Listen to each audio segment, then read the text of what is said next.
José Luis Herrera, bienvenido a librosperuanos.com. Gracias. En esta oportunidad, por la publicación de su obra, Las 5 esquinas de la racionalidad. Permítame empezar con una pregunta de rigor. ¿Por qué su libro es al mismo tiempo una teoría de la racionalidad, una teoría de la otredad y una teoría del significado? Es primeramente una teoría de la racionalidad.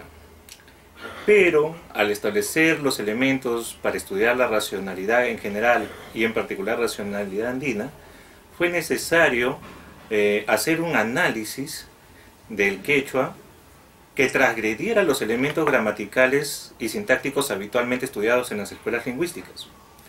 Esto nos llevó a una nueva manera de entender la semiosis. El proceso semiótico fue desarrollado de otra manera en el libro. Es una teoría también gramatical en ese sentido. Es una teoría también de la otredad, porque los medios racionales para el estudio de otra cultura presuponen ciertos elementos lógicos para ir más allá de mi contexto y poder entender el contexto de la otra cultura. Por lo tanto, con ellos se establece una lógica para salir del contexto, y en ese sentido una lógica de la otredad. Usted también en su texto pone énfasis en que el libro puede ser entendido como opuesto al giro lingüístico en la medida que estudia lo no lingüístico. ¿Puede aclararnos este punto? En efecto, la filosofía lingüística nace y termina en la lógica del lenguaje. Esos son sus límites. Sin embargo, en esta teoría es necesario transgredir esos límites para encontrar la razón subyacente más propia del ser humano, que no sería de base lógica necesariamente. Existe, y desde la primera página se establece, una forma de racionalidad que transgrede la lógica, que va más allá y que nos pertenece fundamentalmente. Es en ese sentido un libro dialéctico. Es fácil leerlo, y ahora que lo he releído para la entrevista, tener un sabor dialéctico desde el principio, porque transgrede los elementos de la lógica. Como usted sabe, la filosofía analítica se basa sobre todo en la lógica, y sobre todo en la lógica matemática. Esta teoría no es así, sino que precisa encontrar una racionalidad y una forma de argumentar que, siendo de alguna manera valiente, pueda ser lógica al mismo tiempo sin ser la lógica matemática. En su texto se advierte un elan, un espíritu, por el cual usted quiere ir más allá de la argumentación deductiva aristotélica. Estamos más o menos en lo cierto al pensar que quiere avanzar hacia una lógica no solamente dialéctica, sino también intuitiva. En efecto, la lógica dialéctica tiene elementos de intuición. La lógica dialéctica, en su versión hegeliana, tiene un análisis de la oposición. Se basa en Aristóteles. Como usted sabe, la contradicción no es el único elemento que analiza Aristóteles, sino analiza en general la oposición. Muy bien, pero para establecer las oposiciones se dan dentro de un cierto contexto, y ese contexto no tiene por qué reducirse a los elementos necesariamente lingüísticos y lógicos, sino que tienen que ver con elementos culturales y así por lo tanto valorativos y emotivos. La intuición es un fundamento de este tipo de racionalidad. Y para ser honesto, no solamente de este tipo de racionalidad, sino de la racionalidad de otras formas de lógica que también se han ensayado. Quiero pensar, por ejemplo, el pensamiento heideggeriano, el pensamiento de Bátimo, y por qué no, todos estos son pensamientos que transgreden con la forma de pensar de la modernidad, donde usted sabe que está todo muy regido por la oposición sujeto-objeto, que ya es una bivalencia, y por lo tanto una dicotomía que tiene que ver mucho con la lógica. Se transgrede eso porque no hay un objeto puro ni un sujeto puro, sino que el ser humano es mucho más complejo. En ese sentido, su lógica se inscribe dentro de la revolución de la lógica que ha acontecido en los últimos 50 años. La revolución de la lógica en los últimos 50 años va por muchos caminos. Es difícil hacer un resumen de ella, pero se basa sobre todo en la lógica matemática. Yo quisiera hacer un pie y decir que no es una lógica que se base en ese tipo de revolución, sino que más bien viene del pensamiento kantiano. Como dice el libro de Gustavo Flores Quelopana, Kant, cuando trata de entender la cosa en sí la establece no en un sentido lógico simplemente, sino también en un sentido ontológico que tiene que ver con la materia misma, que la cosa en sí.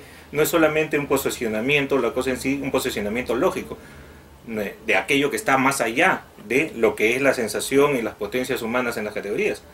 Muy bien, pues yo pretendí con este libro en parte establecer cuál sería la lógica capaz de entender más allá del mundo de las sensaciones cognitivo. Entonces, estudiando simplemente esa lógica sin atender la parte ontológica, podemos ver los presupuestos que tendría que haber cumplido el pensamiento kantiano y que sin embargo jamás estudió, ¿no? Muy interesante. Por eso es que en su primer capítulo se examina la experiencia de la racionalidad. ¿Por qué es importante basarse en la experiencia para definir la racionalidad? Bien, la racionalidad, tal y como generalmente se le puede estudiar en la mayoría de los libros, es simplemente el actuar de una manera más eficaz y eficiente. Pero esta manera de actuar eficaz y eficientemente precisa de un contexto, porque es el contexto aquel que va a determinar qué es lo eficiente y lo eficaz. Racionalidad es intersubjetividad. Yo veo que tal persona está actuando de esa manera. Si yo lo comprendo, entonces digo que es racional. Pero esa intersubjetividad que se da siempre en una sociedad precisa, como toda sociedad, de un contexto. Solamente en ese contexto se puede decir, ah, sí, entendí la racionalidad de Juan o de Pedro. Pero ese contexto de una sociedad precisa del estudio de sus categorías.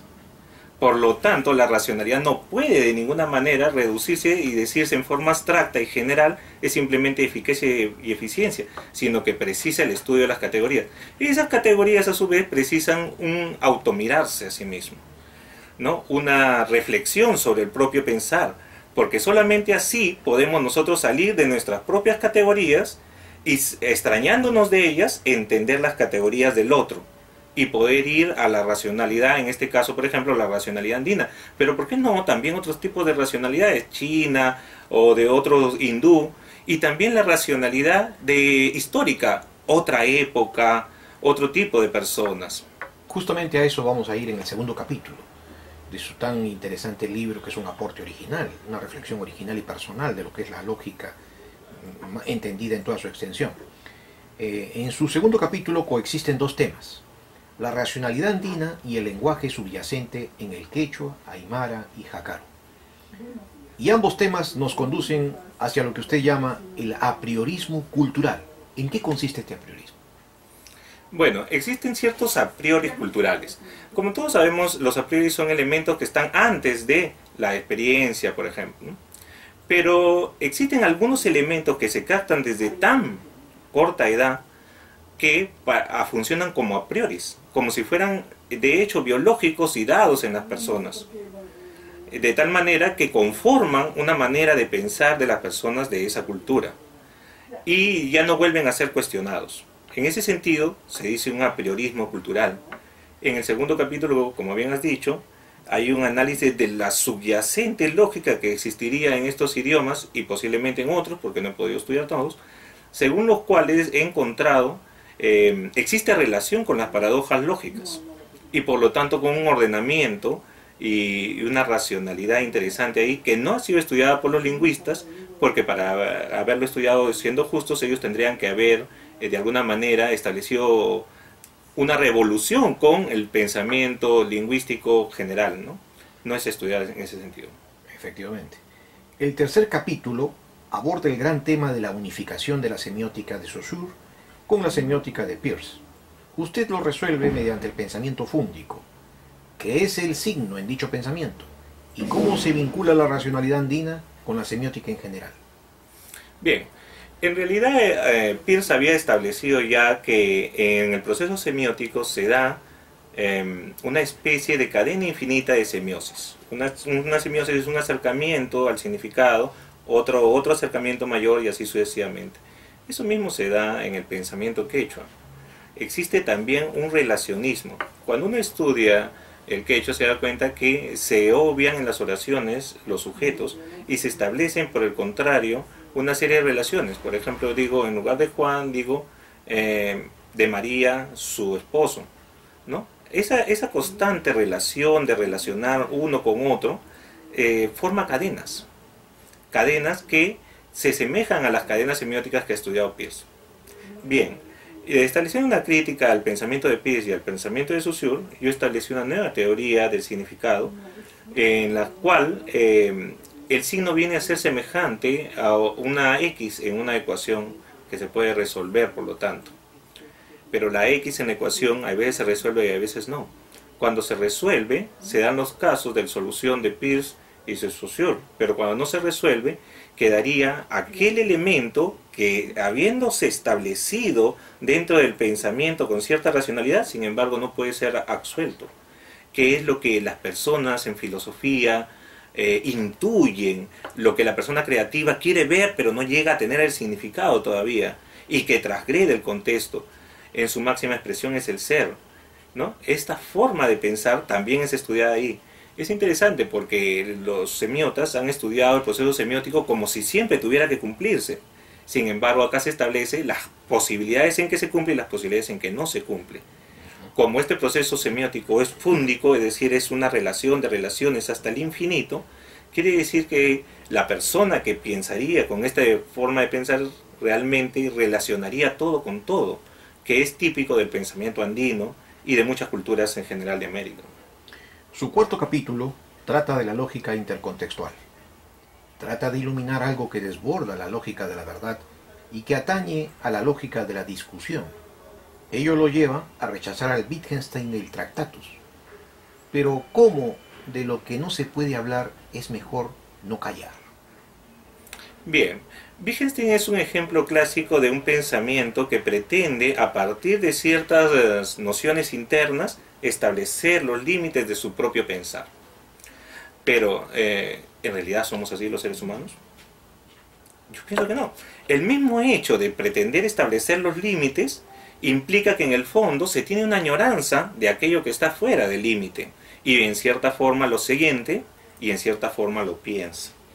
Por lo tanto, el Tractatus en sí mismo nos deja con la pregunta de cómo es posible que una persona que en cierta forma es capaz de pensar lo externo, negarse a a pensarlo. La razón es simple, porque él muere y nace en el lenguaje. Así de simple. Pero nosotros pensamos que quizás el lenguaje tiene elementos ontológicos que le impiden ir más allá de lo mismo que él pretende. El presupuesto fundamental de toda la filosofía analítica es que con el lenguaje podemos estudiar el lenguaje. Y no se ha entendido que el lenguaje es una función biológica y por lo tanto parte del cuerpo. Porque raro es la capacidad humana, ya sea la capacidad de correr, de hablar, de pensar o de mirar, que no esté relacionada con otras partes. Por ejemplo, nuestra capacidad de mirar está relacionada con nuestra capacidad de imaginar, y nuestra capacidad de tocar está relacionado también con todo nuestro sistema nervioso. Siendo así el individuo, sería una cosa muy rara que el lenguaje no estuviera relacionado con otras partes y otras potencias de la razón. Sería incomprensible. Pero ellos, la filosofía analítica, pretende que el lenguaje sea un análisis completo en sí, por sí mismo, lo cual es contradictorio con toda la biología. No tiene ningún sentido. Por eso rechazo el Tractatus desde el comienzo y establezco una lógica donde el ser humano en efecto pues trata de entender al otro, y eso es tan simple como el proceso de la educación cuando un niño pretende entender al otro. Ahí se establece justamente una relación entre un alumno y un profesor, donde el alumno lo primero que comprende del otro es que no lo comprende, y eso es muy natural.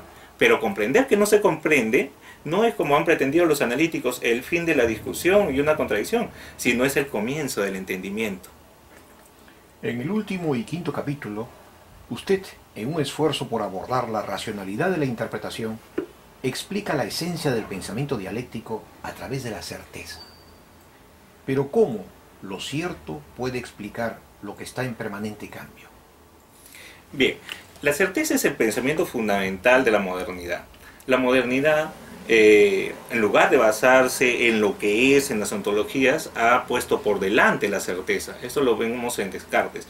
Pero los sucesivos filósofos que van después de él también les preocupa sobre todo la certeza. Ese es el problema del conocimiento. El conocimiento es cierto, ¿no? Ahora, ¿por qué el pensamiento de la certeza es fundamental para ¿cómo se llama? Para esto. ¿Cómo me quite la pregunta? Sí.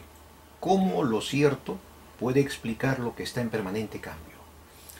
Lo cierto justamente no puede explicarlo, no puede explicarlo completamente, porque el cambiar tiene un cierto elemento de no certidumbre. Es más bien al revés, partiendo de que lo cierto tiene ciertas limitaciones, que establecemos el cambio posible. Por eso ahí se establece en el libro una cierta quíntupla dialéctica, porque de hecho he desarrollado una forma de pensamiento dialéctico, donde a partir de lo cierto y del dudar que se duda, se llega a la certeza de que el otro existe como un elemento del cual no puedo dudar, es decir, se sale de la envoltura del pensamiento cartesiano. Descartes, a partir del dudar, queda envuelto en el dudar, pero como yo establezco el pensamiento de Descartes, pero le animo ahora con una lógica dialéctica, siguiendo de alguna manera sus pasos, se sale del pensamiento y del encierro moderno de la certeza de alguna manera monolítica e individualista en que había caído Descartes. También usted ofrece una interpretación de la teoría de la relatividad restringida, en el sentido de transformaciones contextuales y dentro de una lógica intercontextual. ¿Cómo debe entenderse esta interpretación? La teoría de la relatividad es una teoría intercontextual. Quiere decir que establece dos contextos. Lo que pasa es que en física el contexto se le llama sistema de referencia. Es decir, un móvil se mueve en relación a... Ese en relación a es un contexto. La teoría de la relatividad utiliza lo que en matemática llamamos transformaciones lineales, que son, si esto se ve así en este espacio, ¿cómo se vería en el otro? Para poner un ejemplo simple, si yo estoy acá, ¿cómo me vería ante un espejo de esos de juego transformado? Para cada elemento existe un elemento, pero transformado. Eso es lo que hace en realidad Einstein. Establece cómo este espacio se vería para el otro individuo. Y establece una relación que ya existía, unas matemáticas para eso. Pero esos son dos contextos. Equivaldría a cómo yo y otra persona discutimos algo. Lo que para ti es verdadero, para mí es falso, y tal proposición tiene tal valor para mí. Y al revés, lo que tiene para mí tal valor, para allá. Esto en cierta forma es como si hubiera transformado el pensamiento de Einstein y lo hubiera convertido en lógica. Por lo tanto, en realidad creo que Einstein estaría de acuerdo, porque en realidad los matemáticos estarían de acuerdo. Es un pensamiento isomórfico entre transformación entre un sistema y otro. Ahora, lo que yo en realidad hago en el cuarto capítulo ahí con Einstein es establecer que la estrategia que toma Einstein es similar a la estrategia que toma Hegel. Es decir, los dos piensan en cierta forma igual. En realidad su libro es un aliciente y un estímulo a la reflexión metalógica, a una filosofía de la lógica. Algo parecido a lo que también desarrollaron en el país el doctor Ferro y el doctor Paco Miro Quesada, Francisco Canto Arias. Estamos en lo cierto al suponer que su libro tiene un fuerte incidente en la filosofía de la lógica. Sí, definitivamente la filosofía de la lógica tiene muchos caminos. Algunos caminos son dialécticos, que es fácil encontrarlos, y algunos caminos son sobre las paradojas y sobre los elementos de los límites del lenguaje, como el teorema de Gödel. Es un elemento que siempre se discute en filosofía de la lógica. Pero habría que salir del prejuicio de pensar que la filosofía de la lógica es solamente la filosofía sobre Gödel y sobre todos esos elementos, porque la filosofía de la lógica es muy amplia. Por ejemplo, Heidegger establece todo un libro para estudiar de la lógica, que es tener los principios metafísicos de la lógica. Y así, realmente en el siglo XX, el análisis de la lógica es fundamental porque se considera que el pensamiento lógico se ha establecido como el pensamiento modelo por el cual tenemos que pensar también las relaciones humanas. Pero cuando pensamos de una manera lógica las relaciones humanas, resulta siendo que al ser humano lo parametrizamos y terminan con consecuencias terribles, como que yo tengo que obedecer ciegamente esto porque esta es la norma y cosas así robóticas en las cuales o por las cuales se llegan a excesos, ¿ya? Entonces la filosofía de la lógica no es solamente lo que se ha hecho de la lógica matemática, sino que es completamente amplia, y en efecto mi filosofía sí es una reflexión sobre la lógica como se ha establecido. Su filosofía de la lógica intercontextual en este sentido busca rehumanizar la lógica. Sí, yo no he establecido ahí las consecuencias ontológicas porque el libro en cierta forma, a pesar de sus páginas, es un resumen de lo que pienso. Pero establecer un pensamiento intercontextual entre dos individuos que no se entienden es una forma fundamental de establecer la humanidad. ¿Qué somos los individuos? La sociedad se forma por individuos, es decir, individuo quiere decir aquello que es completo en sí mismo. No estoy yo dentro del otro ni me subsumo en el otro. Y sin embargo, lo puedo comprender y podemos llegar a la unión. En realidad ahí, en esa parte, existe toda una reflexión que no he puesto sobre el pensamiento andino. Porque el principio de no contradicción se puede reescribir intercontextualmente. Quiere decir que si yo imagino un poco, puede ser que los andinos en un mundo que no conocen nada del pensamiento occidental dirían, en lugar de decir esto es o no es, como decía el griego para sí mismo, diría esto es para mí y esto no es para Juan. Y a partir de ahí crear una lógica donde el pensamiento sigue siendo lógico, pero relacionado con la comunidad y no internamente. No eso no es A o no A, sino es para mí, no es para el otro, y así sucesivamente.